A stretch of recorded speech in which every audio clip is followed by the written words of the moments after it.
Hey everybody, this is Rydo and we're back to another recording of Hearthstone. Today is Wednesday, April 11th, and we're going through the news and trying to wrap everything up.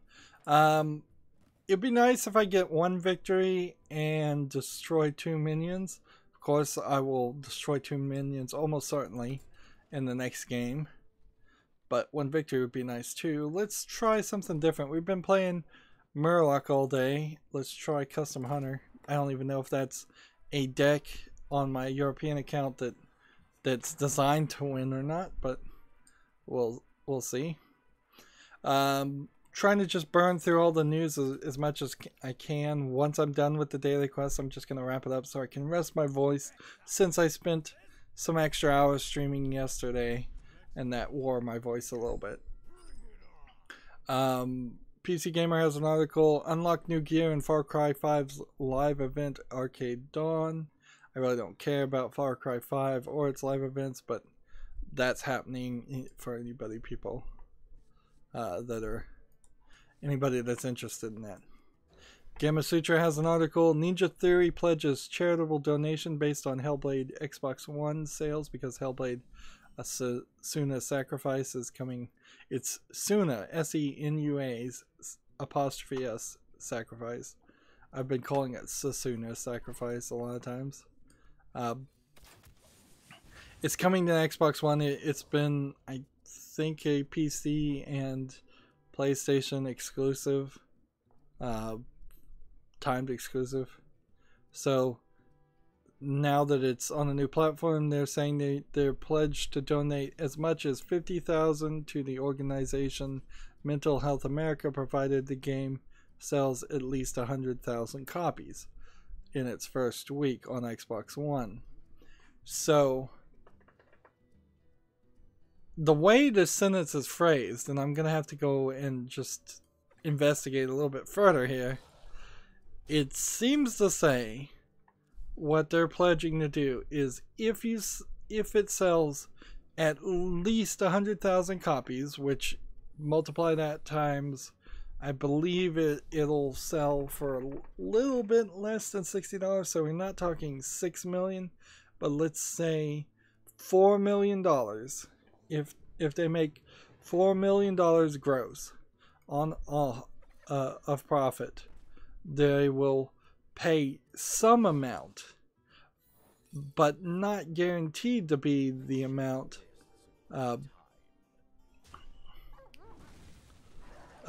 towards $50,000.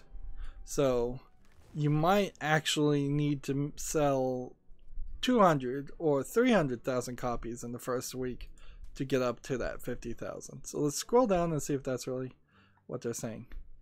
Alright, Ninja Theory says it will donate 25,000. Here the number is getting smaller, to the Mental Health America, which I don't know Mental Health America, whether it's a good charity or not, if the Xbox One release of Hellblade sees at least 50,000 units sold, which both those numbers might still be really high.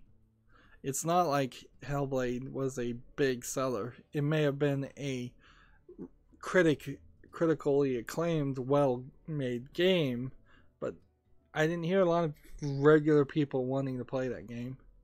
So 25,000 now if it sells 50,000, and that number doubles to 50,000 if it doubles to 100,000. So really they've pledged to give 25,000, and if they are so off their estimate that they actually get double the number of sales in the first week, which is like really, really high.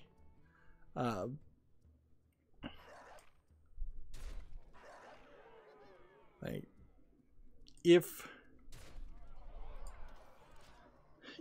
it doubles to 100,000, then they'd give the 50,000. For reference, here the article goes on, the game sold 250,000 copies on the PlayStation 4 and PC when it first released last August, and about 500,000 in the first 3 months, roughly split between the PC and PlayStation 4, which, like, 500,000 copies in general is not the most successful game to start off with.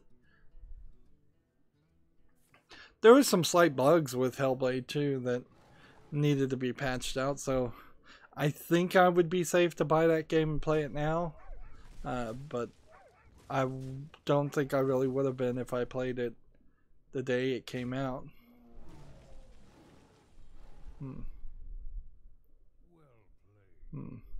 Last October, the developer pledged to donate all proceeds from sales of Hellblade made on World Mental Health Day to the UK-based organization Rethink. The effort alone raised $80,000 for the charity. So they're not even willing to match the same amount as before.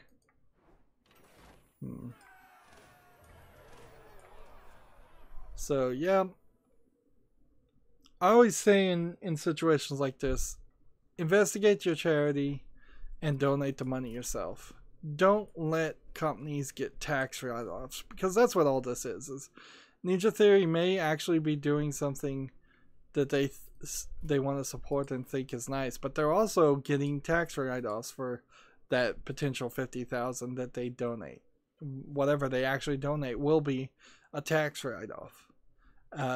Don't do that. Instead, don't buy Hellblade unless you're going to actually want the game and actually want to play it, and maybe don't even buy it in the first week so you can get it on sale where it would be a more realistic price. Alright, so now I have to play Hunter class cards and get to Stab and Brawl, and then we're going to be done for the day. So we'll come over here and choose Hunter. Yep. The same is true for Summer Games Done Quick, Awesome Games Done Quick, and all of that. Don't donate to that stuff. Just give the money directly. Get the tax write-off. Like, it's the logical, smart thing to do. And when it comes to taxes and money, that's often the one thing people don't ever want to do. Anyways, moving on, as we're trying to rush. Chrono Trigger's first patch has brought back the original graphics, which is a slight, like, let's see, the patch enables visual improvements, including an original graphics option, and also dropped a couple of before and after screens demonstrating the difference. So, which one is before and which one is after when you put these screens on your website, PC Gamer? That's important to know.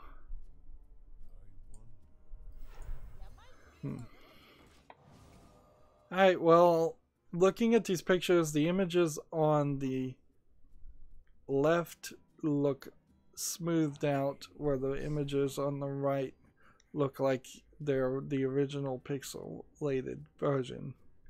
Ideally, you would want the pictures on the right. Like, a smoothing factor, just when poorly applied, is not the ideal solution. Although it might look better to a few people's eyes. It's a purist will fervently disagree with you. Let's see. More changes to make the interface. Man, whoever's writing for PC Gamer, I don't know if they ever even took an English class in their life. I'm being hyperbolic, but they simply have no good writing. That's a terrible sentence to say. That they're so bad. They're so bad. More changes to make the interface more PC friendly are planned for future updates, and Square Enix is also extending the availability of the Chrono Trigger limited edition on Steam, which includes wallpapers, game music, and digital linear notes by computer Yasunori Mitsuda, period. So that was all one sentence. This paragraph at the bottom is 2 sentences long, and that was one of them. It is supposed to disappear on April 2nd, but will remain up for purchase until April 30th. And you know, this is definitely going to sound like tooting my own horn, but I feel like I've gotten better as a speaker lately. I started to listen to some of my videos recently, and I feel like I've got less ums and ahs and I think I'm doing that a lot less, and I actually am liking how my voice sounds a little bit more than it used to sound. So if there's only one person on the planet that likes my voice, I guess it's me, and I guess that's the person whose opinion counts the most. Moving on, Gamasutra has an article. Tomb Raider devs recall the technical and creative hurdles that followed the series. That might be an interesting couple of paragraphs to read. But then it is Gamasutra just quoting PC Gamer, who is republishing a 2016 article from the magazine Retro Gamer.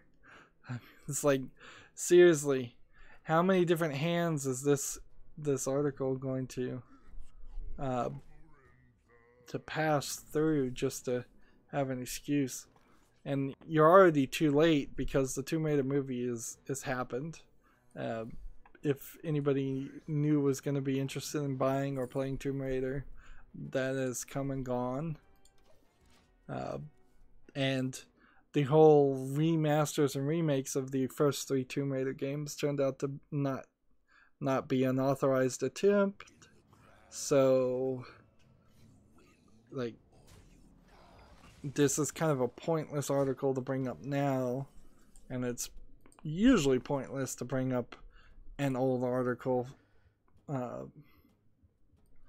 in a game, in the video game world particularly.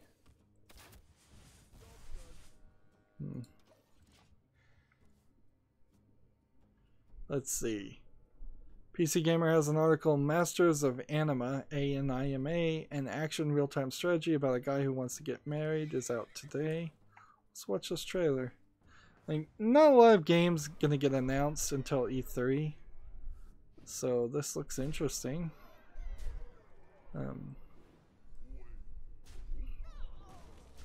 It's like a guy who's kind of Pikmin controlling fighters that are fighting against like golems.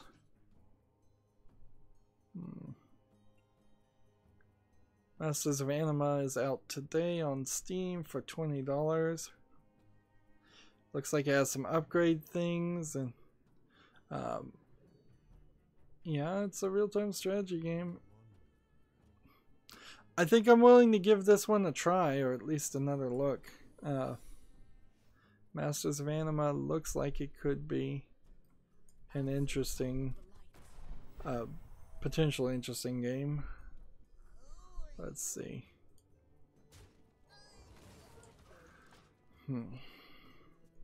Moving on. Gamasutra has an article. Ex-PlayStation and Activision directors have formed the Maze Theory VR studio. So this is Jeff Heath, former Activision Europe managing director, which I think we heard he quit like a year ago, and Mark Hardy, previously PlayStation's European marketing director. So these two people were probably in decent communication with each other. They have teamed up to form Maze Theory, a London-based studio focused on VR development. Really, really late to the game to make a VR company. Like, really, really late to the game. Let's see. Next game we have is a game called Nuclear 2050 from a developer who has nothing else on Steam. 10% off for $11.69. This looks like it is an asset flip game, walking simulator. So many different ways you can be an asset flip. Like early access, it says, no reviews. Yep. and of course, why would it?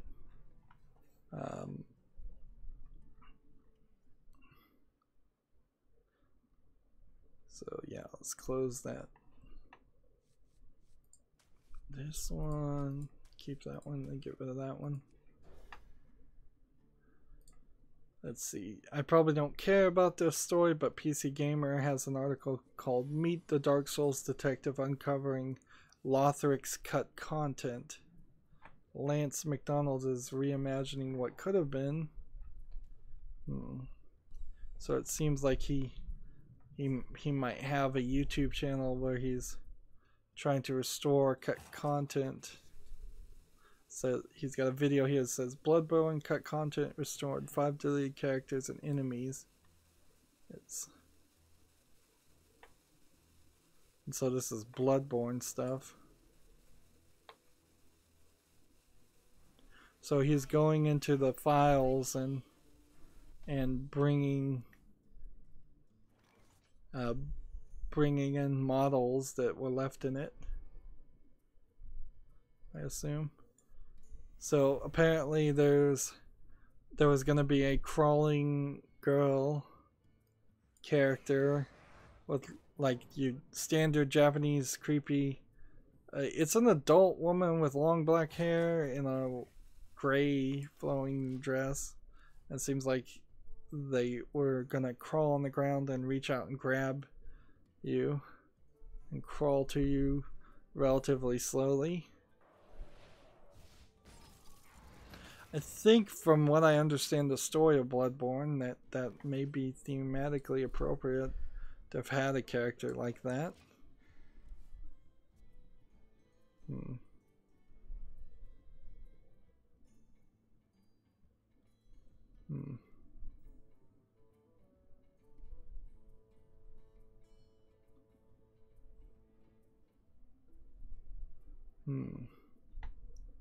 I guess I'm gonna have to skip ahead because he's showing several instances of the same character. There's also like this hooded character that was supposed to kind of like a maybe gypsy woman, old woman character as far as a monster in Bloodborne. And then there was a guy who is sitting on the ground and scooting on, he's like sitting on a rock and scooting using his legs, and he has a big rock on his head. And this guy is really, really big. And it seems like the scooting animation wasn't fully done, and the attack animation is he gets on all fours and smashes you with his rock head. Suppose this cut content would be slightly interesting to see. Now he's showing what looks like a more complete AI model of skeletons with long curved swords, scimitars, maybe that's what they're called. They have a cape and skull heads and kind of a reddish military outfit. And then there's a demon-like creature that's on fire with big black wings that aren't on fire, but the rest of him is glowing red hot. Giant demon-like creature with a tail, curved horns. Let's just keep playing.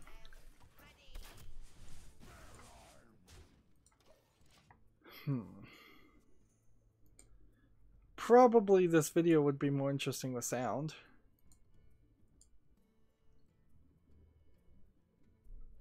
Okay, so yeah, he's got several videos where he's restoring cut content to Bloodborne. I'm not sure how big the audience for Bloodborne is.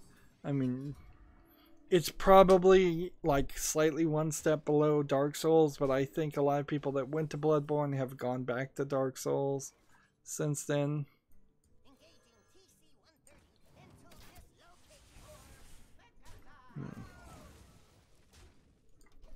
Let's see. We have another game on Steam called Another Brick in Space. Who won a surprise, surprise? That's an Arkanoid clone. Again, it's one of these games that looks like it's a programming class project. 25% off for $3.74. I don't see any reason why anybody would buy it, and there are no reviews, so it seems like nobody has bought it. 10 achievements, so they're not trying to do something there. It's the second game from this developer, and the other game is $5, and it has only 2 user reviews, and it came out March 11th, and that's called Build Bridges. And frankly, Build Bridges looks much better than the Arkanoid clone. Let's see.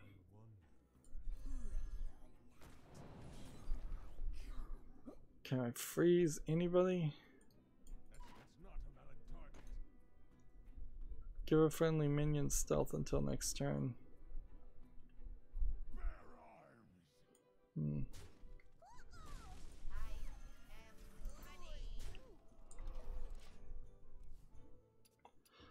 Next game we have is called Returner 77. First game from this developer, no discount, $7.99. And what is this game? It says it has addicting gameplay and challenging puzzles. And it is showing something. It has cinematic visuals. This looks like a Unity game made by a real Unity programmer. It's maybe a little bit expensive, however, for somebody new. Like, Returner 77 is not this most unique name ever. I don't think this game will get too much attention. It has an all-time peak, it says, of 6 people, having come out April 11th. But even though it's really expensive, let's see. Let's look at the negative reviews. There's 1 negative review and 2 positive reviews. The 1 negative review says update number 1 after this, so something happened after he posted the first time. Let's hit that and hit that and hit that and that. Update number 1. Start the game up again to continue, and the very first time this was done couldn't continue. In fact, I don't even know if you can continue because it is too broken and I had to restart. Recommendation downgrade to a new game at this time. And then below that paragraph, which I guess would be the update, based on the first 23 minutes from me, this will be updated, and it says he's been playing for half an hour, which would be about 23 minutes. Currently am recommending this with 1 caveat. This is an oddly phrased review. A little way before it came out as an iOS game, but the price is quite good, and Steam refunds will protect you in the case you hate it initially. During the initial moment, it crossed my mind quite fast that it's the first time I've played a PC game with a mobile device hamburger menu. Okay, it's a cell phone port. I don't know if I really want to play a cell phone port of a game, particularly when it's probably not going to be that good. This is the weird thing, though. If you make a good-looking cell phone game, I am gonna actually put this in my follow list for Returner 77, because I have played a few other cell phone games that have been ported to PC, and they haven't been completely awful. Alright. Game we've talked about several times before, Double Kick Heroes, came out on the 11th, and it has mixed reviews. 66% of 21 reviewers are giving it a positive review. This is from Headbang Club as the developer and the publisher. And this game certainly got a lot of coverage. And because of that coverage, it has an all-time peak of 41 people playing it. But barely half of the people are liking it for $13.49 right now, 10% off. And I can't really blame half the people hating it, honestly. It looks like a Guitar Hero game on PC with no real way to plug in guitars. Interesting. The negative reviews are all in either Chinese or Japanese. Wait, no, here's one that's in Spanish. Whereas the positive reviews,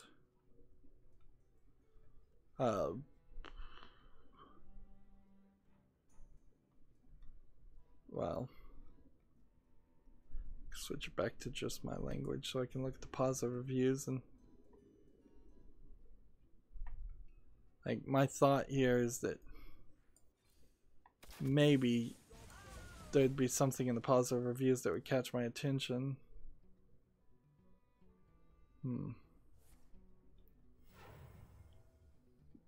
Here's one. Have you ever played Guitar Hero? While that game sold millions, I'm not sure this one will get that kind of following. Double Kick Heroes is fun and follows the same pattern throughout and is very linear in its gameplay. The game has a fun 8-bit styled graphics and uses a story as its selling point. I know what you're thinking, the game should use music as its selling point. Well, not so, as the budget between Guitar Hero and this are far apart. So the Guitar Hero element, and I suppose you won't be able to put in your own music, we'll see if that's true, changes the calculation for Double Kick Heroes, and that certainly would irritate a lot of people if they can't play either their own music and they're stuck to, say, 12 songs or some small amount. Let's see.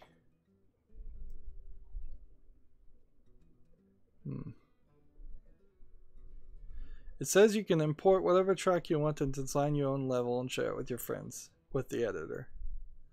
There are 30 songs that come with it, but you can import your own music, play community design tracks, edit your favorite songs, and share challenges.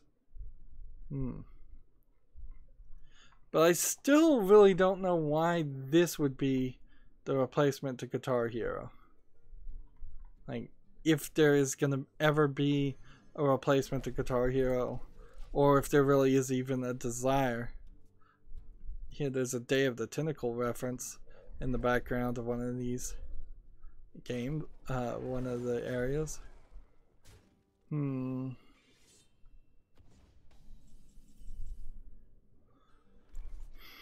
don't know. I think I might want to watch somebody else play Double Kick Heroes instead of playing it myself. Anyways, we're still trying to play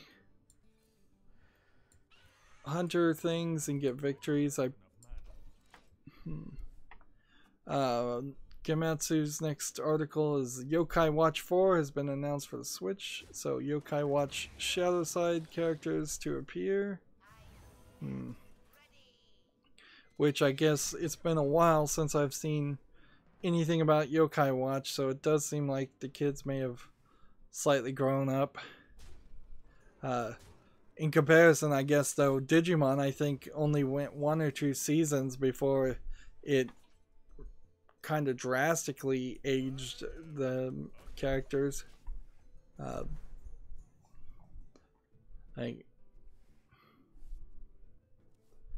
question here is, will it be...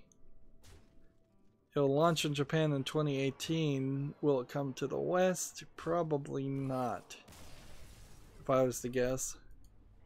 Like, I think Yokai Watch is probably already done for a Western audience.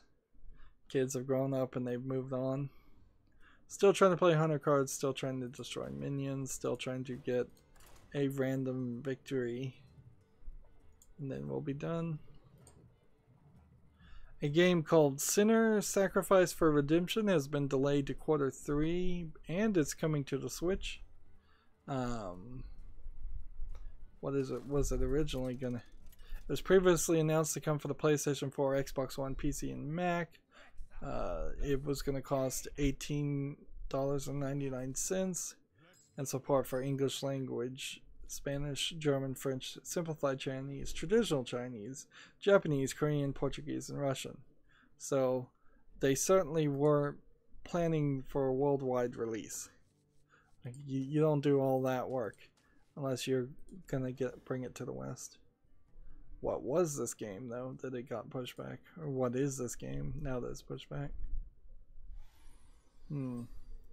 Seems like you play as a small knight and you can magically transport yourself to different areas, and you're fighting other armored people, creatures, and humans, it seems.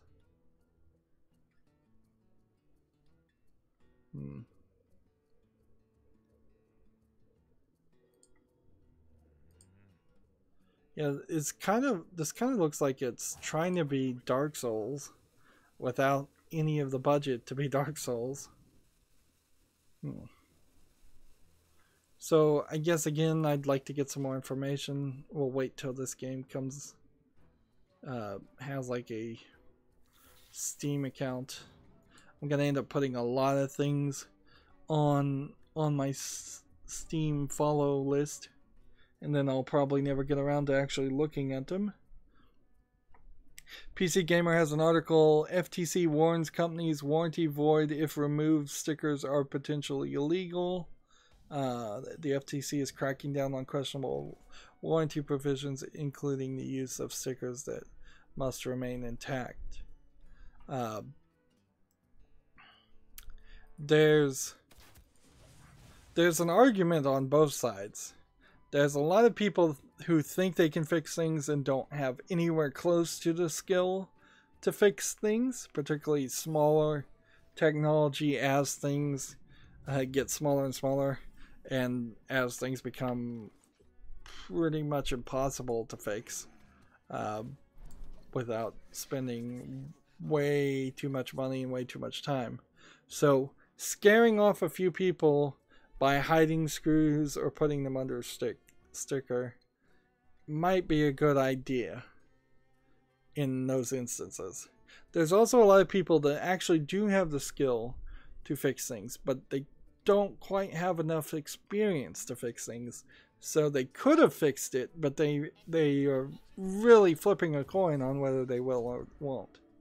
And then you have things like Apple that even if you try to fix it, then they'll just brick it anyways, which that's been a long-going thing. If you use a third-party screen replacement on an Apple iPhone and you update the operating system, it will brick your phone, even though it was working perfectly fine until you updated the operating system.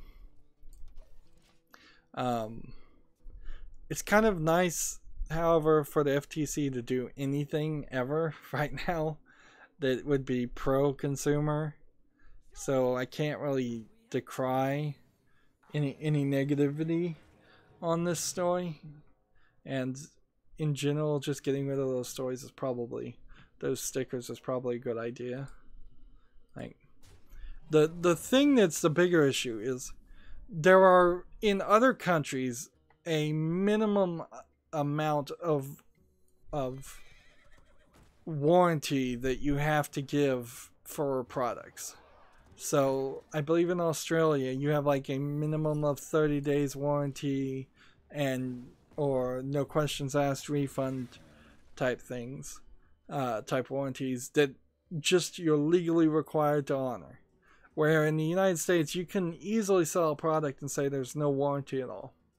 Like, we're not going to fix it, we're not going to repair it. As soon as you break it, you're going to have to buy a new one. That's totally allowable. And there's tons of companies in the United States too that try to get you to sign away your rights. And that's a bigger issue too, is that in other countries, there, even in the United States, but very few rights in the United States.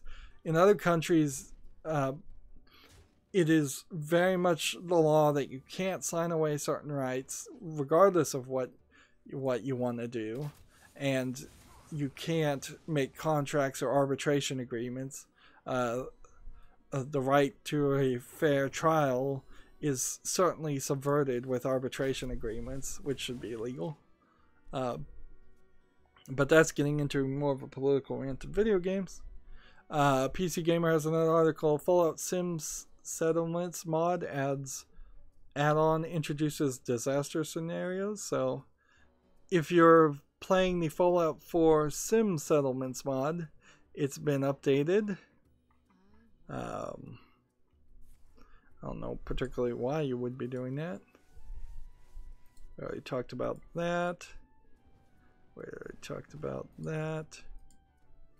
There's a game on Steam called Sci-Fi Chess. Let's see, how much is this game? 40% off for 59 cents. And if it's a chess game from a developer who hasn't, well, they actually have made some other things, but the other things they've made are all negative or neutral. Wow. So this is probably the first instance of seeing a developer that actually has a bad credibility on Steam, instead of just seeing a lot of developers who have no credibility on Steam. In general, this chess game doesn't look too bad, and they're asking 59 cents, which is probably the lowest amount ever. But there's apparently been no peak since it came out on the 11th. Nobody's played it. Nobody's bought it. Nobody's reviewed it. And I could certainly see why. It's not an amazingly interesting looking chess game. And we know that there are several other games, including Tabletop Simulator, that you could play chess on instead. So yeah, I'd stick with Tabletop Simulator. Next game we have is called The Amazing Bernard. Bernard. And what is this? It's some kind of like cell phone port of a game, because you're swiping on screen and the buttons are really on the screen. It doesn't look terrible to start off with, but it has no reviews. It's $4.99.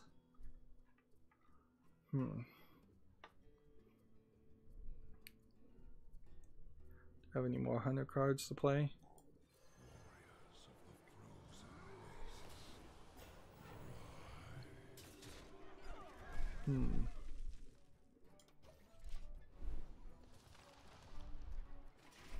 What are the tags on this game? It says it's an action adventure indie platformer. Looks kind of like that, yeah. Seems like you can shrink or grow your character to make him larger or bigger, and that you tap to jump and you draw on the screen. Like, definitely a cell phone game, and that's the problem. Like, this all-time peak of one person on this. Just looking at the gameplay, I would never try to play this game. It just won't work with a mouse. Too much screen interaction. Next game we have is Galactic Civilizations 3 on Steam, which came out May 14th, 2015. So why is it on this list? Because right now it is 66% off for $13.59, and somebody tweeted that it was on sale. So that's why I'm looking at this. That's not really news. Not really news at all. Moving on.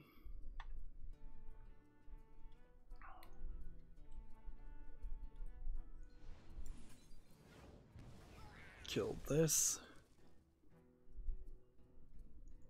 And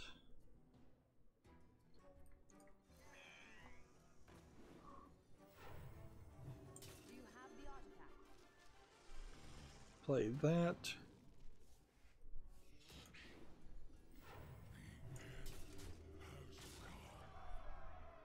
in the turn. We have a game called Sable Maze Forbidden Garden Collector's Edition. I believe this is a hidden object game. There's several Sable Maze games from this developer, which that is typical in hidden object games. Yep, it's from the publisher Big Fish, which is known for flooding Steam with hidden object games. It has an all-time peak of 1 person playing it. It came out April 11th, and it is $12.99 with no discount. So no surprise why people don't want to spend $13 for a hidden object game. Hidden object games at best should be about like $2, $2.50 at most. Really, really cheap, if not less than 99 cents. There's a new trailer for this game called The Lost Child that I want to see, because every time I try and see what it is, it still doesn't quite make sense that this is supposed to be a sequel to a game I played a long time ago, because that was an action platformer and this is a dungeon crawling RPG. Well, it must be really, really sad for an artistic creator to potentially have an idea and have a game that you want to play one way and then only be able to continue your story and make a sequel by completely selling it out and making a dungeon crawler instead. That must really suck. At a certain point, I personally would say forget it. I'll just let my own internal thoughts about what the sequel would be lie, and I'll live with those. Next game we have on Steam is called Pure Rock Crawling. It looks kind of interesting, but it also, I suspect it heavily, it's an asset flip. It's $13.49 with 10% off. I really think this is probably asset flipped terrains with moderately well placed yellow orange cones.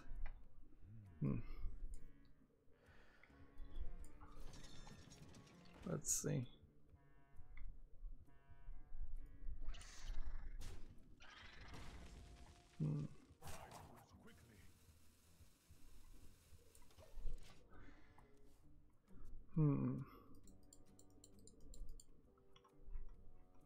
Well, it says it's early access and and we've got 6 positive reviews and 0 negative reviews, which I think is suspicious. I honestly think this Pure Rock Climbing is an asset flip. It looks good enough to trick people, and not certainly most people aren't going to come from the perspective that, oh yes, this is just stuff you could buy on the Unity asset store and combine together.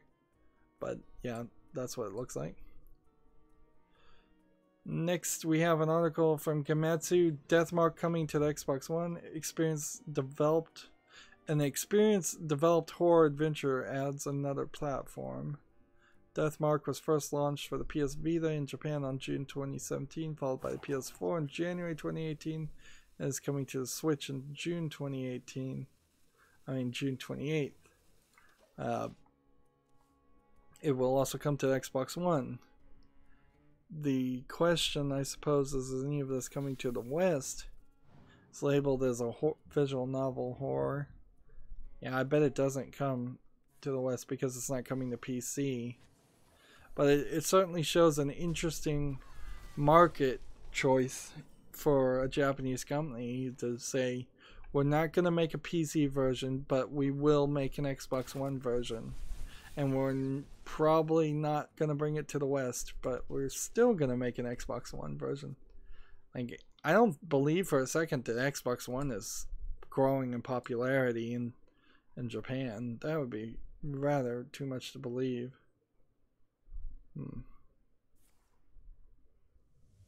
Let's see. Next game we have on Steam is called Revolt 1917. And again, might just be an asset flip, might not be. Let's see, it came out the 11th. It's by a developer who has done nothing else. It's 10% off for $6.29.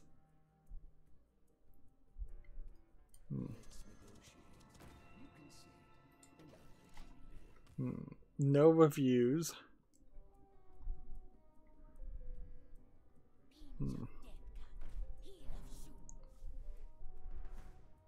Yeah, there's nothing here to really be critical of.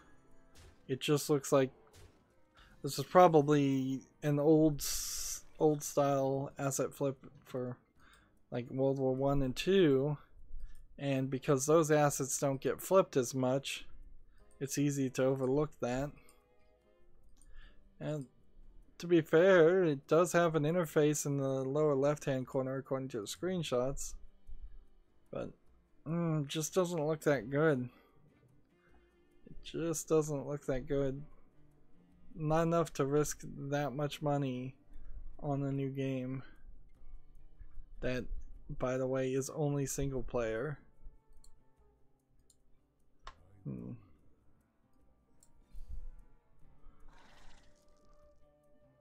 Right now there's this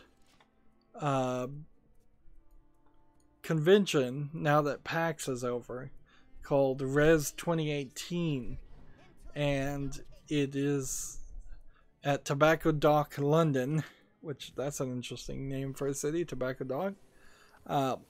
There's rumors that a lot of smaller indie games might announce something at this convention and avoid getting drowned out by all the announcements for E3.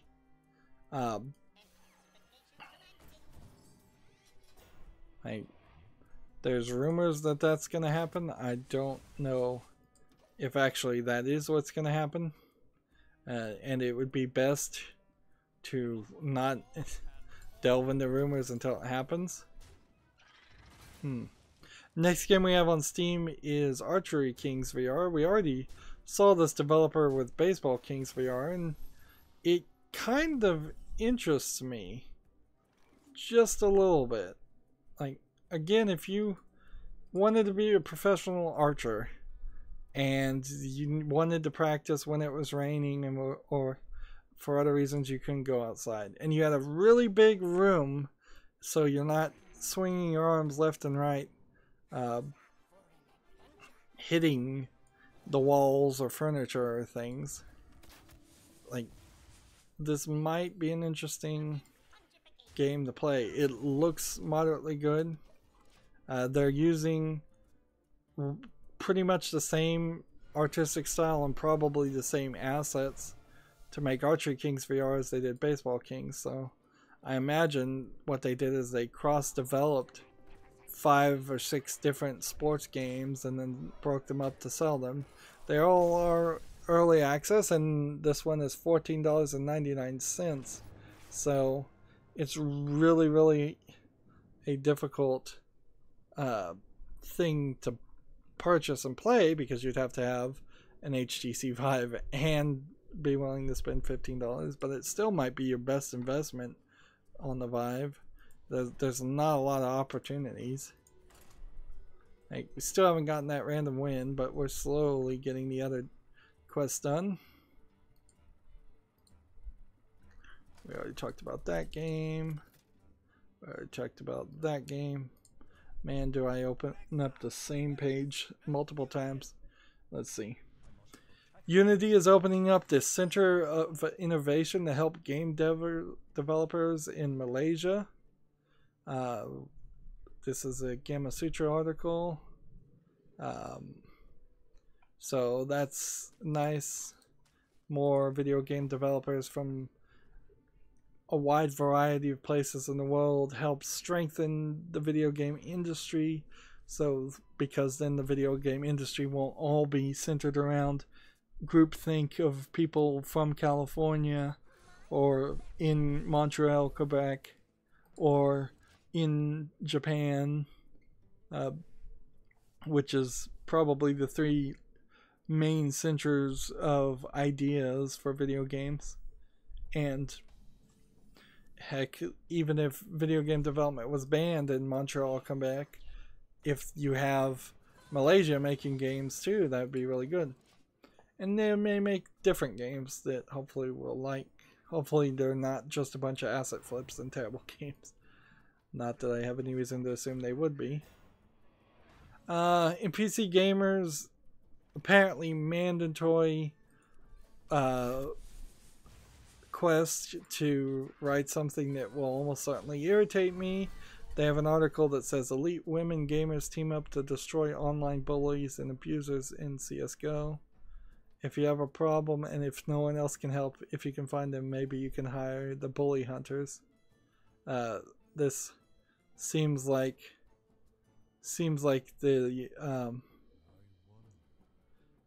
it says, beginning on April 12th, a self-styled A-team of elite female gamers, calling them the Bully Hunters, will offer their services to victims of harassment and bullying in Counter-Strike Go by infiltrating games and beating down offenders through the sheer force of their unmatched skill.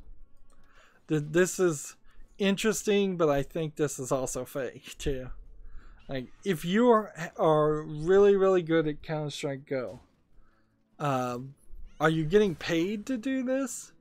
Or are you just wasting your time? Or you're just not that good? Like, the first second that anybody doesn't perform perfectly in this Bully Hunters group on Counter-Strike Go, there will be clips on YouTube. There will be people mocking them.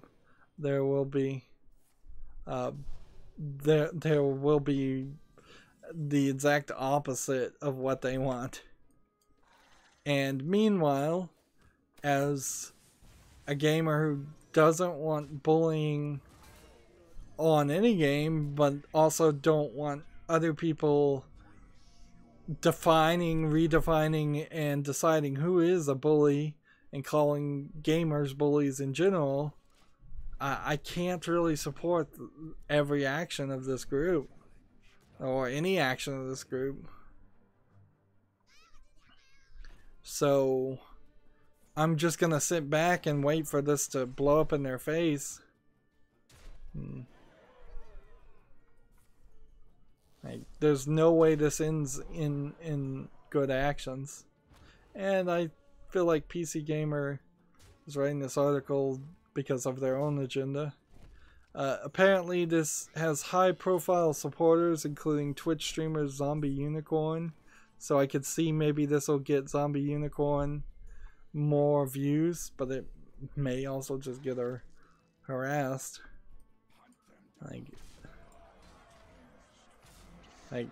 the second that any of these bully hunters claim somebody's a bully and the video game community disagrees with them, they become the bad guys. And frankly, half of the video game community is already going to classify them, the bad guys, as attempting to censor free speech. Moving on, we have a game on Steam called Death Toll. Came out April 11th. It's from a developer that's made Castle Miner Z and Castle Miner Warfare. 15% off for $6.49. How in the world did I lose to that? Let's just keep on playing Hunter class cards. It has 3 reviews right now. Again, this very easily could be an asset flip with just a little bit more work in it. Probably at a certain point, if you put enough work in it, you can't call a game an asset flip. But I don't know where that point is. I guess it's the point where you have consistent visual animations that look unique. Like that new Cliff Bleszinski game, Radical Heights, for instance, could be called a PUBG clone very easily, because that's what it is, but you couldn't call it an asset flip because it looks like all the assets are original and consistent. Let's see. Looks like it's a, let's see. First review is negative. Too long, didn't read. Great idea with passionate developers, but continued optimization issue makes death toll hard for some to play efficiently, myself included. And the lack of market momentum is a concern for future multiplayer's playability, sustainability, whatever. So the next not recommended is not good. The first sentence is just not good. It's a multiplayer only game. Yeah, that's gonna kill death toll more than anything else. It's like people aren't gonna hop onto an unknown publisher, even if you have made a couple of games to play a multiplayer game. Let's see, play this in the turn. Your Gamer has an article. Mojang has set the date for this year's Minecon Earth. Live stream event happening in September 29th. So I don't think there is a local Minecon anymore. It's just a live stream. So September 29th we'll get a live stream. Minecraft has added some interesting things in the last year. That's certainly true, but I don't know if they're going to add anything amazing to ever bring me back to wanting to play Minecraft. I saw like a infinite dungeon crawler map that somebody made on Reddit, and 2 or 3 years ago I played a dungeon crawler Minecraft map that I liked, and I suggested to that creator that he try to make it infinite. So maybe maybe with some updates that is now a lot easier to do. I felt like it would have been doable even then, but nothing ever came about it. A lot of people certainly were doing single projects with Minecraft, in the sense that this is the only time that they made one map, one mod, and that was it. And even like Captive Minecraft had problems, and they made 3 or 4 sequels to Captive Minecraft. They're still working on a new sequel actually, but none of them ever seem to run well. Next game we have from PC Gamer, monster breeding RPG called Monster Crown. Looks like it build a Pokemon. Let's see. Apparently this is an in-game and in-development game that really does look like an early Game Boy Color game, and that's what you definitely don't want. It has some kind of Kickstarter funding it. And it's supposed to release early 2019.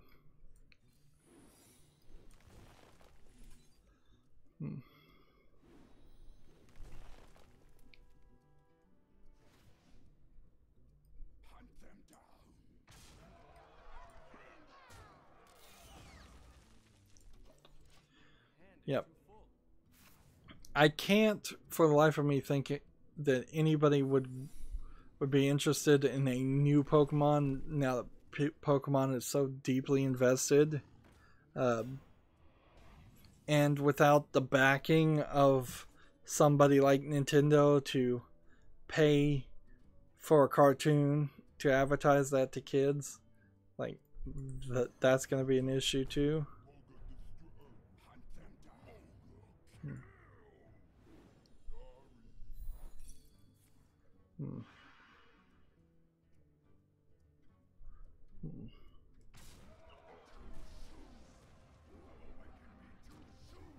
Oops.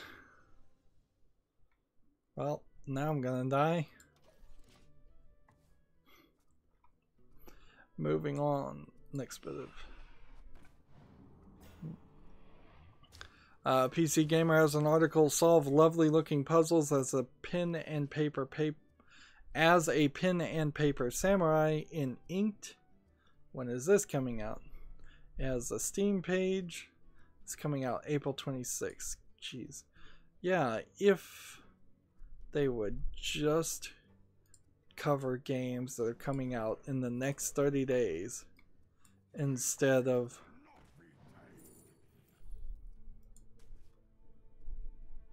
stretching things forever. Do we have a...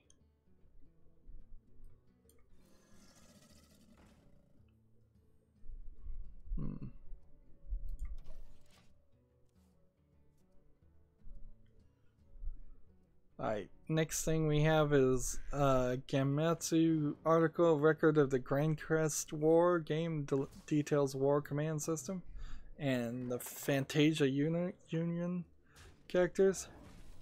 So Bandai Namco has released more information about this record of the Grand Crest War, which sounds like it's a sequel to the record of the Lotus War. Set 25 years of record of after the record of the Lotus War is the first bit about it. So it looks like a Warriors type game, JRPG type game. So it'll be interesting to see if it comes over to the West. It probably will. But until we get some more announcements, this is not a game I really need to talk about too much.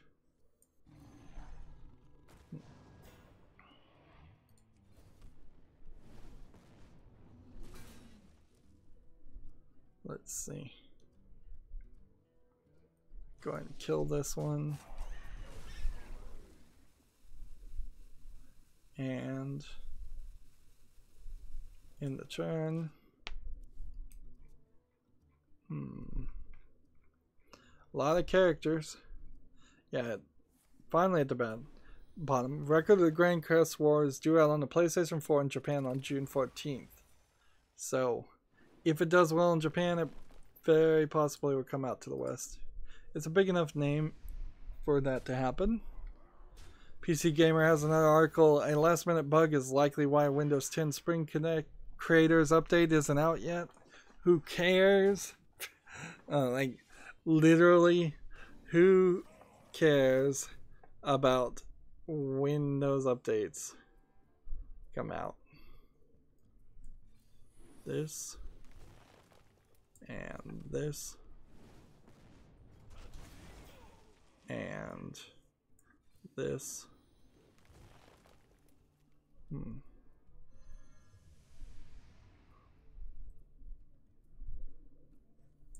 And this. And, well, we'll do this.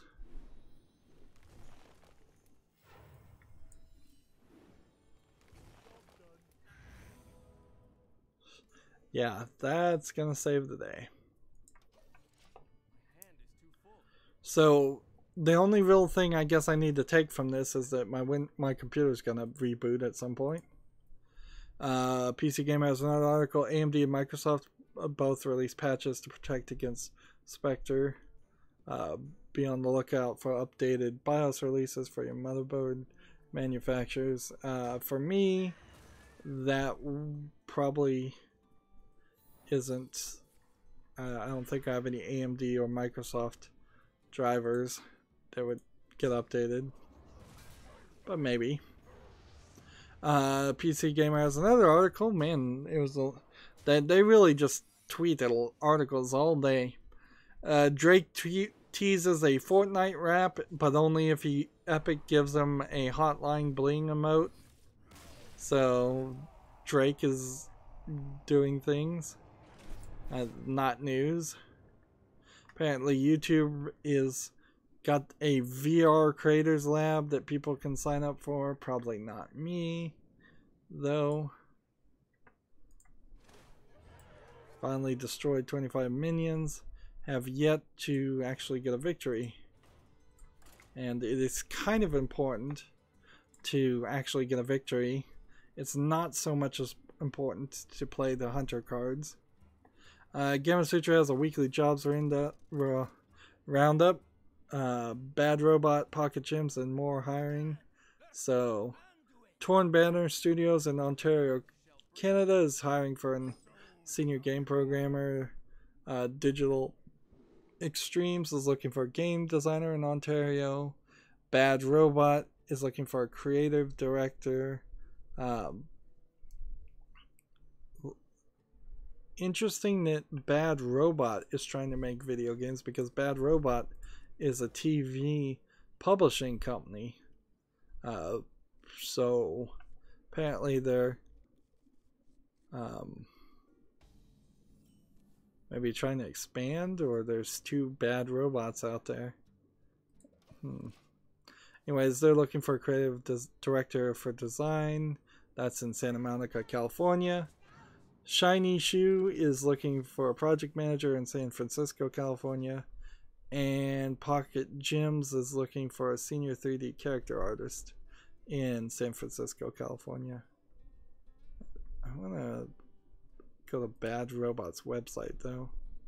Like, this is clearly the same publishing company. So it might be like a Buffy the Vampire Slayer or an Angel game. That would be really crazy. It could be... Did they do Lost? There's quite a few Bad Robot properties that it could be. Let's see. I'm not going to bother to read it, but Gamasutra has a blog called Collaborating on an Indie Sensation, Cuphead. Cuphead, I think, a very successful game, but it doesn't need any more hype. It's gotten its due. People have seen it. People have chosen whether they wanted to play it or not. I think a lot of people chose not that they didn't want to play it. More people will eventually get into it and play it, but we can't really rehash a game that came out several months ago.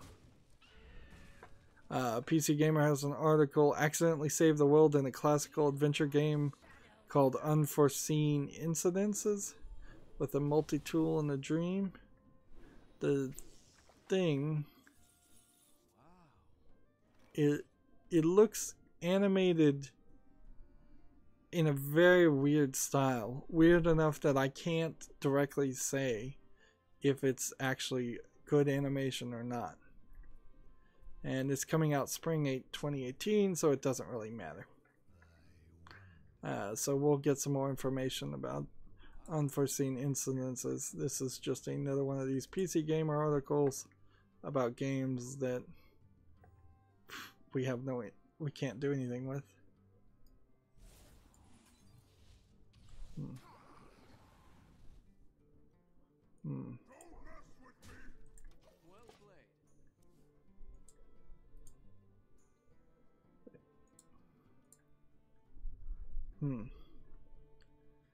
Gamasutra has another blog called Economy as Gameplay.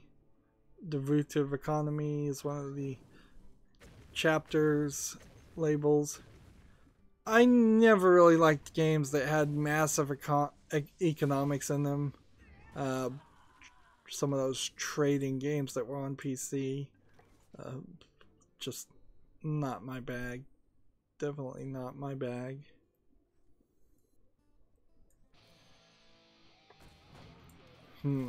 There's a game called The Protocons on Steam that came out on the 10th. And this is an asset flip? Oh, yes, it is. Totally an asset flip. 25% off for $6.74. And the one review that I see is not recommended because it's text to speech, a single 3D enemy model with different colors. Enemies have no coding except to march in lockstep towards the player. Ugly environments, terrible gameplay. Avoid.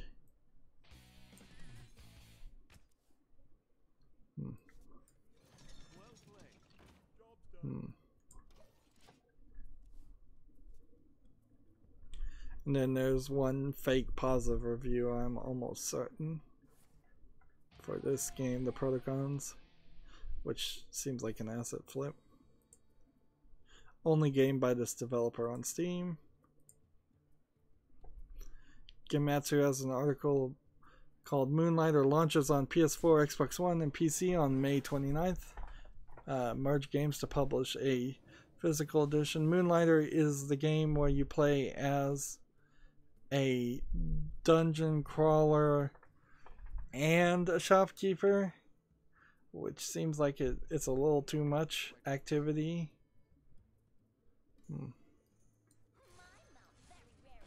Let's see.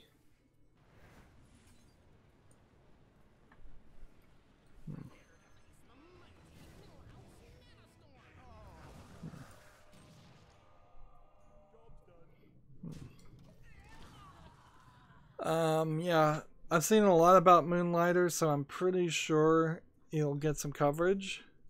So we can skip forward. Here we have a mostly negative reviewed game. 36 of 11 user reviews are positive. It came out April 10th. It's called Suncore the Tower. Why is this so negative? Like, the trailer looks interesting. Single player, multiplayer, local co-op, online multiplayer, Steam achievements. It's free to play. Why is this game so negative? First review. This game is like 20% finished. I'll try again in 2 years. Horrible, no mouse cursor, so navigation is keyboard only. Really confusing and terrible looking UI. Have to quit the game to change graphic settings that you can't even customize. Don't bother. Couldn't even access the game. No cursor. Gave up. Okay, so I guess that's why it's all negative, is that if you can't even start the game and play it, that'll certainly irritate people more than anything else, more than being an asset flip, more than selling a broken game, more than possibly even putting a virus on somebody's computer.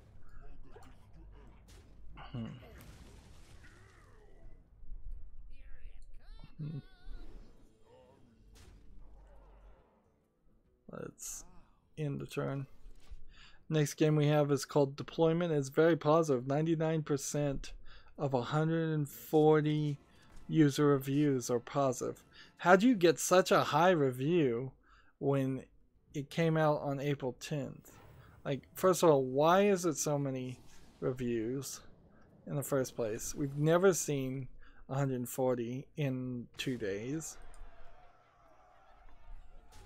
What is going on here other than they have hired somebody or somebody's putting fake reviews on there? I mean, you kind of have to assume that that's the case.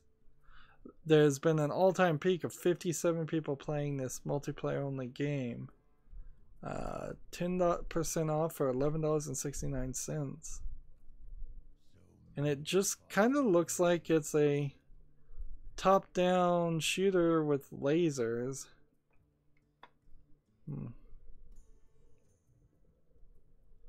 Player discard this turn. Hand.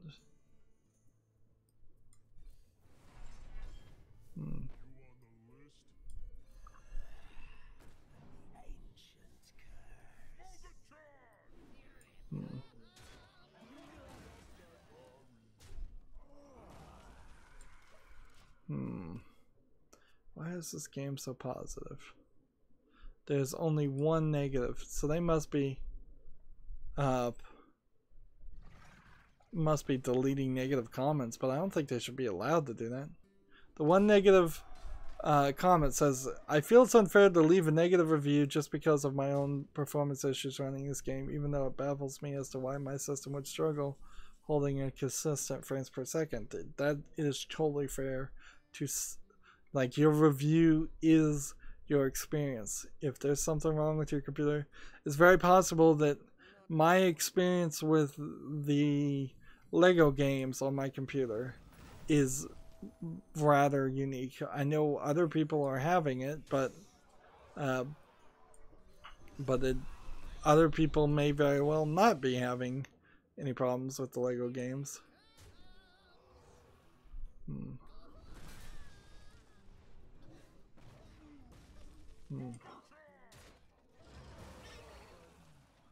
Let's see. I do think the game is slightly misleading, or at least not what I was personally looking for when I read the competitive multiplayer. Like, what are all these positive reviews? Yep, these are fake reviews. Clearly fake reviews. You don't get 99% positive, and clearly it takes Steam a while to catch somebody who manipulates reviews, because deployment should not be this high.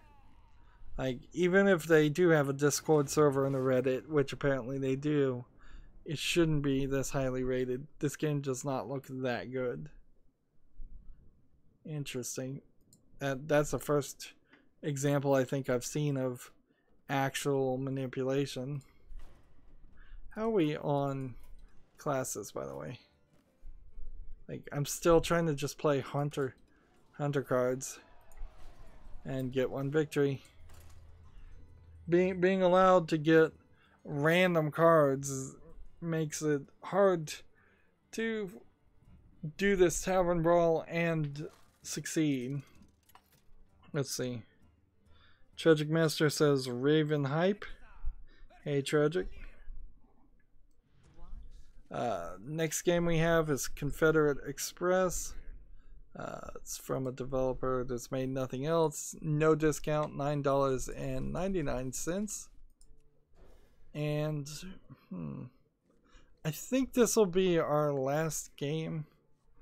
Come to think of it, you know, I do need to get a tavern brawl done, but maybe I'll take a break and stop talking about games and instead just focus on the tavern brawl. Let's see, this game, Confederate Express, just looks like a top-down shooter. It looks a lot different than the previous top-down shooter. It looks like it has 16-bit pixel graphics, and the first review I see is a not recommended review that says, I kickstarted this game 5 years ago. For a while it looked like nothing was going to get made, and then all of a sudden this game appeared. This is not the game I kickstarted. The game I kickstarted was supposed to be a tactical RPG. This is a 2-button clicking game where you shoot in the direction you're facing. I'm hesitant to even call the game. I played about a dozen scenes and it just was so bad. Don't waste your money on this. Next review is this an alpha? Is the first sentence. Negative, negative, negative, negative, negative, negative, negative, negative, negative. So many negative reviews on this game. And yet at the top, Confederate Express says it has 1 user review more needed to generate a score. Interesting, because all of these negative reviews, I assume, are people that kickstarted it and got Steam keys, so their reviews don't count. And that is a flaw with that system, but I guess it probably works better than the opposite, doing the opposite. PC Gamer has an article, Worlds Adrift docks on early access next month. Again, let's see. It enters early access May 17th. That's all you need to know. Worlds Adrift, a game that might be interesting, might not. Let's watch the trailer. Seems like you fly around, and maybe a Minecraft-esque survival game. Maybe like Rust. Yep, that doesn't look interesting at all.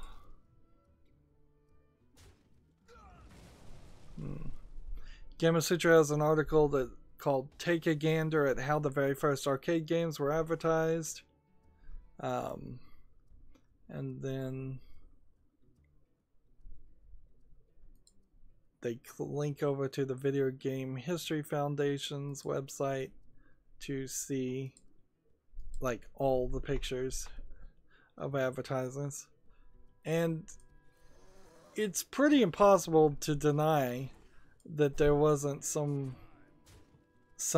chauvinism in advertising in the 70s. Video games were sold to adult men who would have had jobs to afford them in magazines, and usually in men's magazines. And the advertisers who were advertising these games often didn't have a clue what they were actually selling, so they would just put a good-looking woman next to a product. I mean, you know, I'm looking at a picture of a good-looking woman with a Puma next to a Mercury car, a Ford Mercury. Actually, so far on the Video Game History Museum, there isn't even anything scandalous. You know, it's just women standing next to the like Pong stand-up console.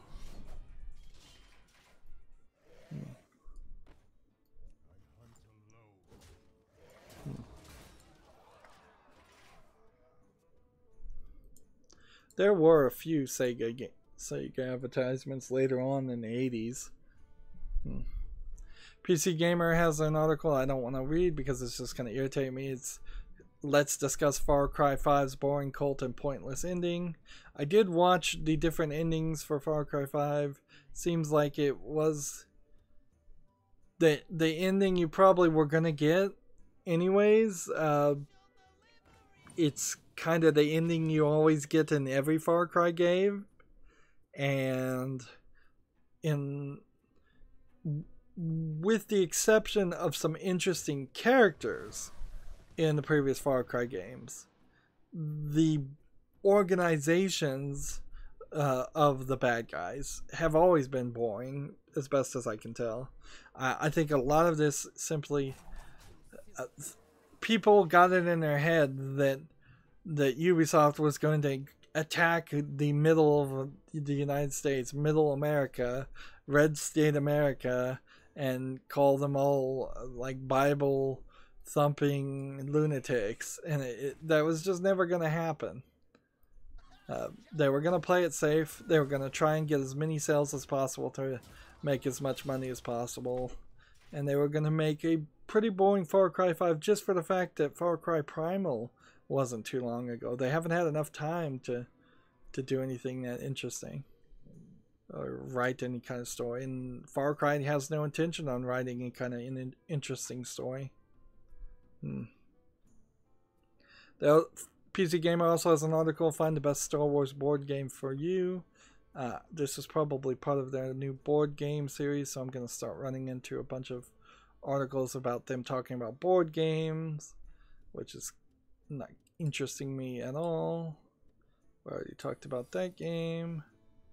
Pokemon Go has the new Kanto event today, according to Eurogamer. This might have been yesterday. So if you're still playing Pokemon Go, I'm sure you heard about that. Maybe you got involved. We already talked about that. I looked at that game. We already talked about that one. I talked about that.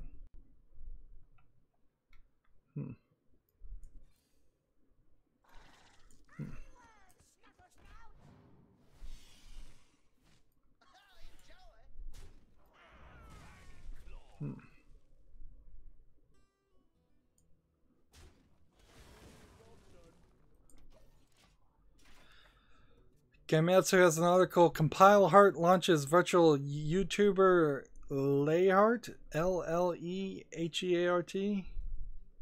Or no, it's I-L-E-H-E-A-R-T. Like, The Japanese anime is coming for YouTubers now, and they're replacing YouTubers with anime girls. This is not gonna end well for anybody.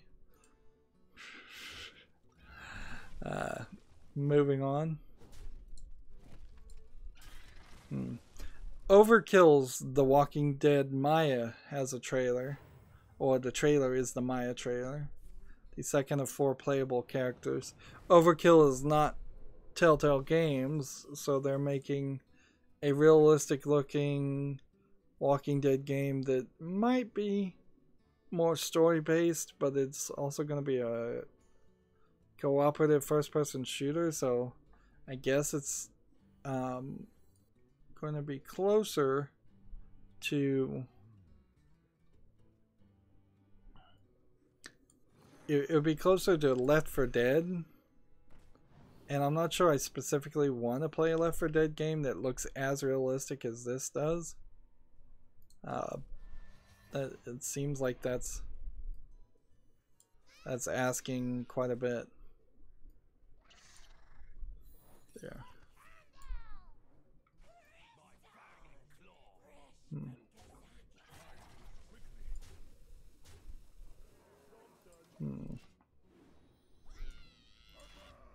Yeah, I think I need to see some real gameplay of this Overkill game to see if because all the trailers showing me is some very lifelike, realistic 3D modeling. I assume it's 3D modeling. You know, it looks so lifelike, it could very possibly be just actors.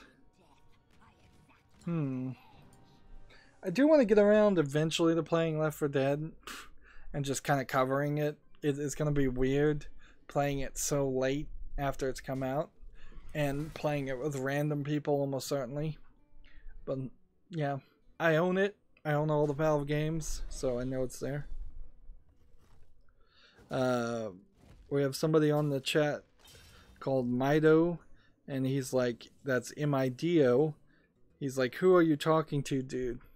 I'm talking to the audience, like every YouTuber. Are you new to YouTube? That's who I'm talking to. You. I'm talking to you and everyone else who may listen now as I'm live streaming or may listen later on the footage.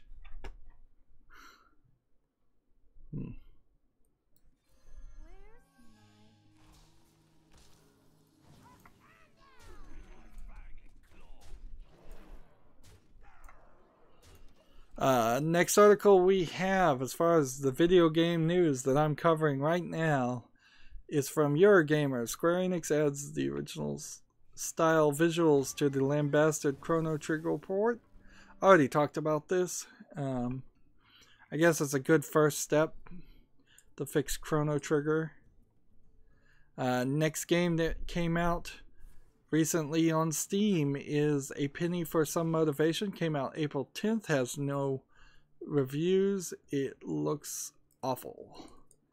Absolute awful. Just 3D boxes on the ugliest gray background you'd ever seen. And they want 99 cents with no discount. No surprise that nobody has bought that game or played it. And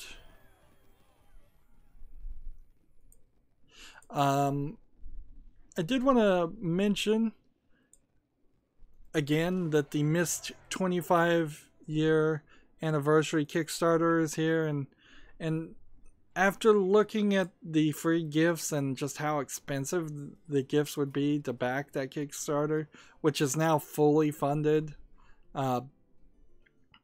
it's really not worth it, in my opinion. I love Myst, but I don't love it enough to pay a minimum $100 for the 5 Myst games, particularly since I already own so many of those, and I feel like I'll buy the ones I don't have, but I'm not willing to rebuy the ones I don't have for $100. Like, so I suppose if you've never played Myst and you're willing to spend at minimum, this is interesting, a classic legendary for My America's account, the big account with all the cards. So we're gonna get something that I wanted. Nice. And it is the pirate card, which means I should have all pirates now for a moment, I guess. Let's look at our collection and go into crafting mode, and while we're here, disenchant like 12 extra cards in the dust. That was probably because of a glitch. Let's see. So the one pirate I don't have right now is this from Mean Streets of Gadgetzan, and this one from Mean Streets of Gadgetzan. And I thought you might get Patches the Pirate if you have all the other pirates, and I was waiting for this legendary. So I have 1100 dust, and we're going to do an experiment here that I'll probably come to regret.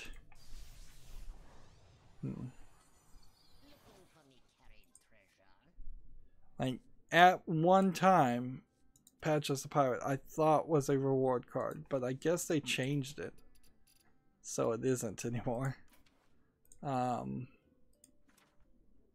Include uncraftable cards that don't have pirate in the name.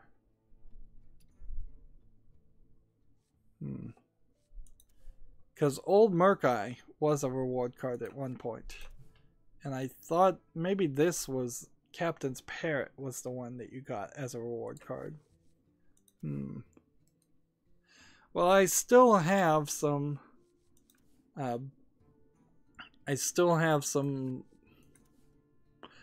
some pirates that I am missing duplicates of, so I don't have a complete set of pirates. And when the new expansion comes out, we will certainly also have an issue there with some new cards that are pirates. All these are just wild things that have been moved over to the Hall of Fame because they were too strong and changed. I'm not even sure if there's a reason to move them over to the Hall of Fame, considering you've also changed most of these cards. These are just these were classic cards before, and that's why they're Hall of Fame cards. Because there's no way to change basic or classic cards. Alright, but we got a legendary, and when we can start opening new card packs, I'm hoping for at least 2 or 3 legendaries out of the potentially 70 card packs we're gonna open. Let's play my hunter deck, just play ranked. Although if I'm gonna play ranked, I might as well play mid-range hunter and try and win, and continue down.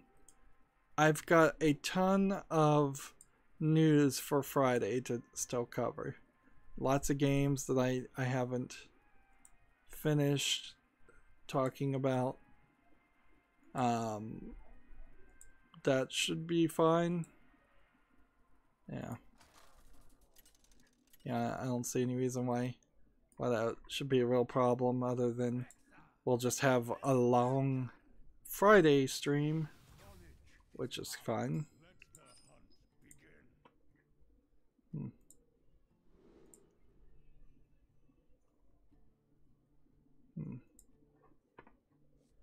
Get rid of this and this. Well, I guess I'm trying to play, so I'm trying to win, so I'm gonna hold on to this one. Get rid of these two.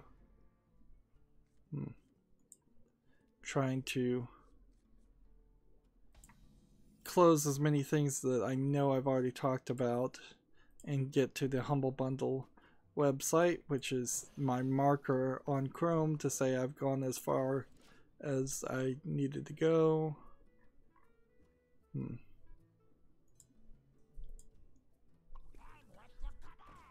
I'm pretty sure we already talked about the Fallout New Vegas prequel mod entering beta after 9 years, but if we haven't talked about it, the Fallout New Vegas prequel mod is entering beta, which I don't know how much or what you take from that.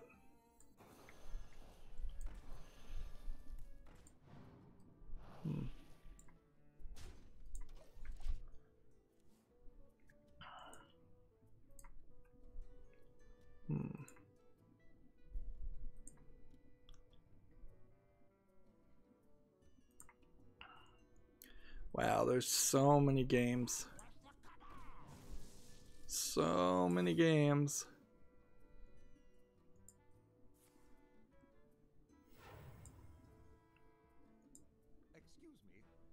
Click, click, click. Yeah, there's an article that I guess maybe we can talk about this. A Korean video game creator called Nexon, Nexon, has been fined for running a loot box campaign just in a very deceptive way, implying that the loot boxes had puzzle pieces in them and you had to have all the puzzle pieces to get the reward, and they implied that you would have an equal chance to collect all the puzzle pieces, but it turns out that one of the puzzle pieces was extremely hard to find. 2 other publishers were also fined by the Korean Fair Trade Commission, not to be confused with the United States Federal Telecommunication Commission, the FTC in the United States. And so they were fined, let's see, around $1 million over deceptive in-game item sales, because of that loot box that they were selling. One player spent like $430 in US dollars trying to get all the puzzle pieces, so which is really a lot.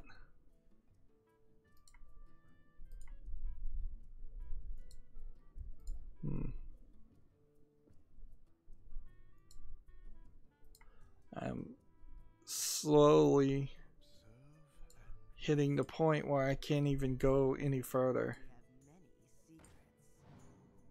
Like if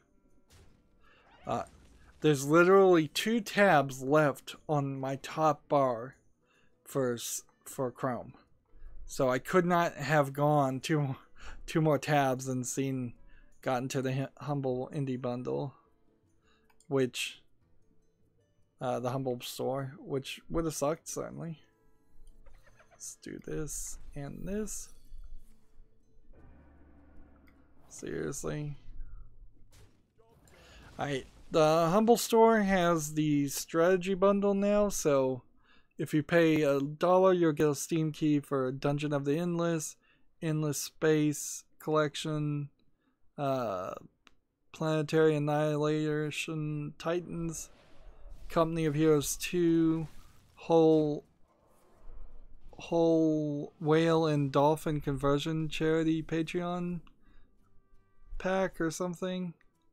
If you pay over the average of $7.01, which is rather high for this just to be a new bundle, you get Empire Total War Collection, Endless Legend Classic Edition, Endless Legend DLC, and 66% off Total War Warhammer. And if you pay $12 or more, you get Tooth and Tail and Endless Space 2 Standard Edition. So those are a lot of strategy games that I would probably never play.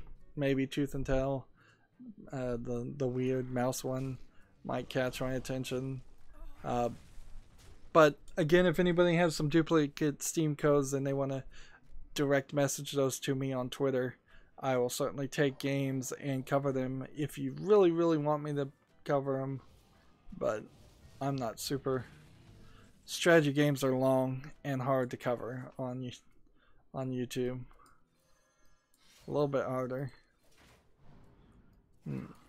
I do want to play like Red Alert, and there are some strategy, real-time strategy games I've played, and I'm not opposed to turn-based strategies either, but I don't want to delve too deep into strategy games. They'll just take too long.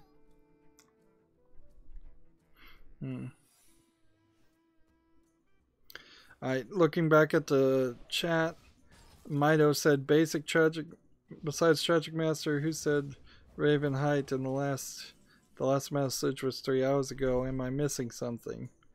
You're missing the point that 99% of all people on YouTube don't get in the chat. And you're missing the point that a lot of videos don't get seen live. So, yeah. There's other people that see it, don't worry. Right now, my videos, these live streams, get at least 50 views in the first 24 hours, which is not great views for any real YouTuber, but compared to what my channel has done in the past, it's rather good. And then we have somebody new who came on the chat called Miroslav, who just puts an OK symbol on the emoji. So this should be... Just wait. I'm back to my Twitter account, so I'm gonna look and see if any new news has happened. Apparently, Fortnite's new replay tool is already producing gold. A new era of montages, memes, and machinima is on the way. hsreplay.net, which is a Hearthstone replay website, is only you can target this with spells and hero powers. Interesting. So they've got a new website that'll be helpful when I use HS Replay to build my decks when we open all the card packs. 150 card packs planned on being opened in the next expansion whenever we can start opening them. Oh, I lost a star. I was really trying to... Well, I was sort of trying to win. Still need to play 700 guys, so we'll see if we can save ourselves.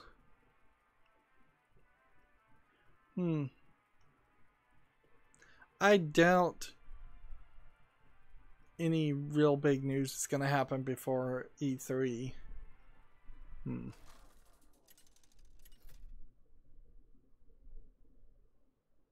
Here, Boogie2998 is thanking Team YouTube for getting special help. Let's see. So, like, no, the big famous streamers are getting special treatment from YouTube, and YouTube is happy that they're giving special treatment to big famous YouTubers.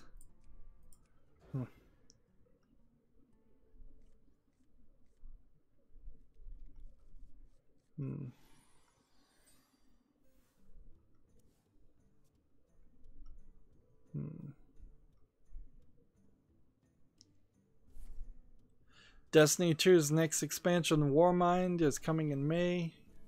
If anybody's still playing Destiny 2.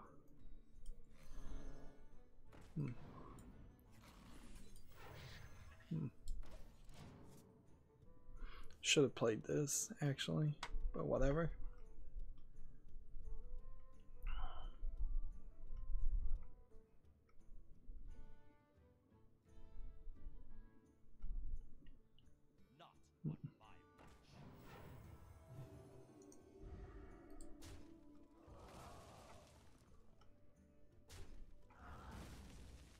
Scrolling down Twitter, looking to see if any new news is worth mentioning.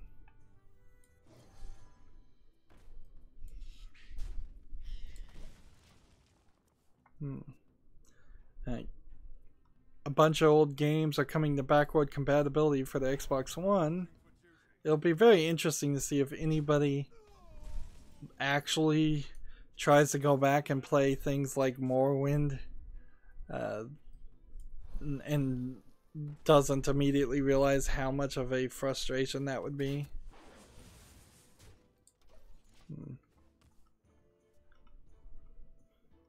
Like, a lot of games from the original Xbox era and early Xbox 360 era need total remakes and reboots. Like, you can't just remaster them, you can't just update them and let them be playable again.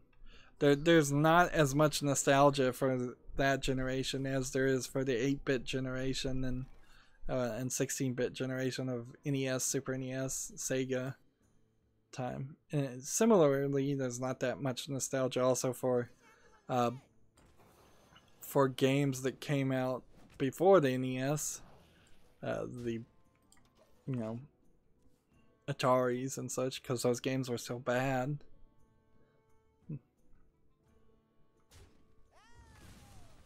Atari Commodore 64.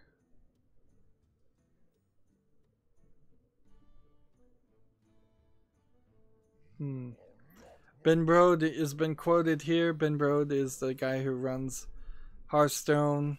It's quote, "If you knew how good a card is by looking at it, we wouldn't need a balanced team." Which, okay, fair enough, I suppose.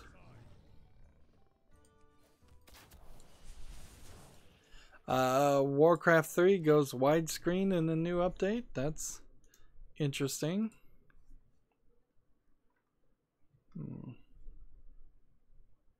Let's see. Resident Evil 5 Episode 3 aired on my channel 2 hours ago. Go check that out. Get into RE5. That's going to be a long series covering the entire game and pretty fun.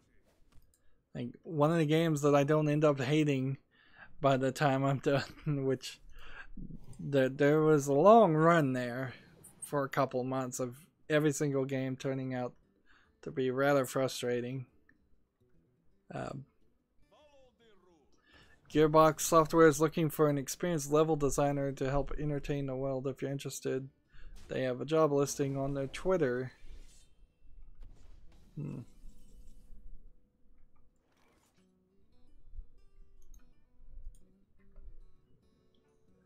Unreal Engine is having trouble with their account services for people who use the Unreal Engine to program games.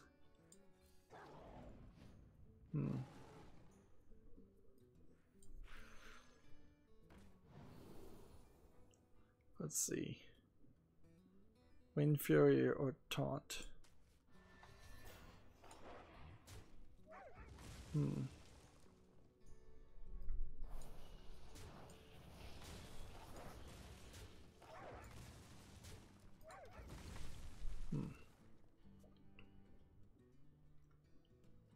Shovel Knight sales top 2 million. Coincidentally, one of my fans was telling me to play Shovel Knight earlier today, which brought it back. Episode number 1 of the 2014 reboot of Strider aired on my channel 3 hours ago, so great time to hop on. Right about now, this week would probably be the time in which I rebooted several of my series. Or didn't reboot them, just moved on from one game to the next.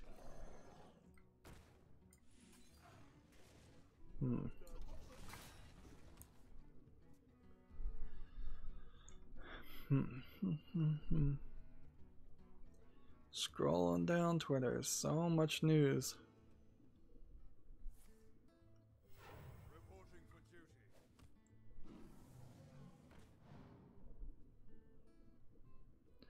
Apparently, the canceled Star Wars Battlefront 4 game flipped Return of the Jedi's final lightsaber battle. So, instead of the bad guy winning, the good guy won, I guess. or vice versa. I'm not even sure what happened in Jedi's final lightsaber battle.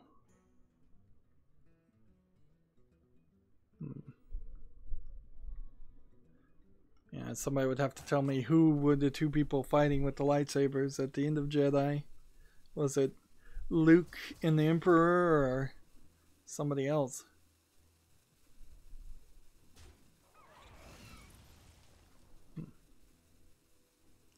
I think I've probably seen all of this other news, so I kind of just need to scroll down and see if I missed anything.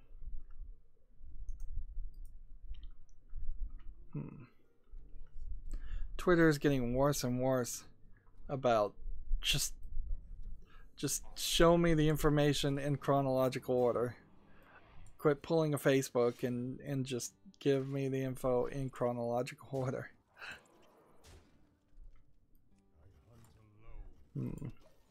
Bionic Commando came out, episode 6 came out 4 hours ago on my channel, so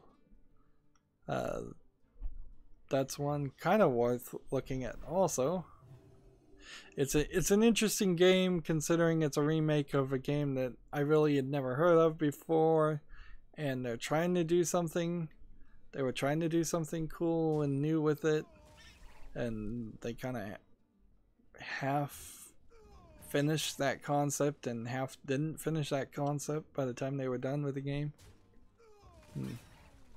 It's an interesting look at just levels with very little in them, levels that are very heavily gated off in odd ways, so there's just invisible walls of gas that will kill you in every direction, which is a crazy way to block a player from going out of bounds, considering Bionic Commando has a swinging arm that lets him swing on almost everything in the world, and many times I swung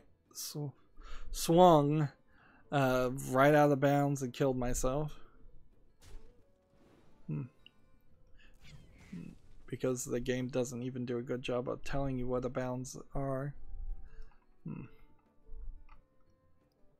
This will be our last game, certainly. There's no way I haven't played 17 hunter cards by now. And yeah, there's nothing new on Steam. We covered most of it. Well, arguably we didn't cover most of it. There's still a lot of news. A lot of news that we're saving for Thursday. Not Thursday, Friday. Maybe I will be back on Thursday to open the new card packs and celebrate the new expansion Witchwood. But if that doesn't happen, then I'll be back Friday. And the plan is to be back Friday. Tomorrow, Thursday, I may take the whole day off just to rest my voice in case there's not an expansion on Friday, but I imagine the new expansion comes out on Monday or maybe even Wednesday next week. I doubt we'll make it all the way to Friday next week and the new expansion won't be here. I wish directly in the Hearthstone application they were more clear about days. I'm gonna lose another star, which stinks because I was on a win streak. And it would have been nice to maintain that win streak and make it up to like rank 19. But of course I really wasn't paying too much attention while playing because I was covering all the news.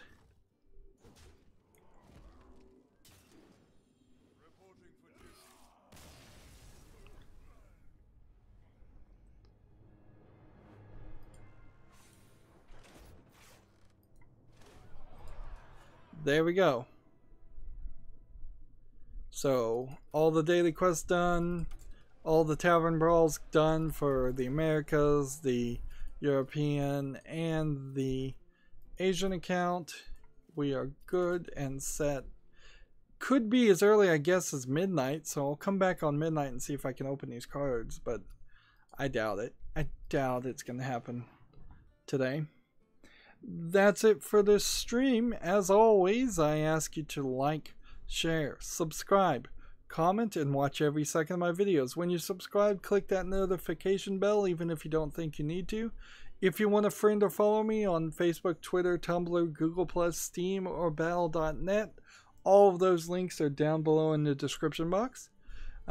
If you want to support me even further than that, friend me on Steam and gift me a game either on my wish list or just any game at all is fine, or give me a gift card. That works too. Thank you for watching. Have a good evening.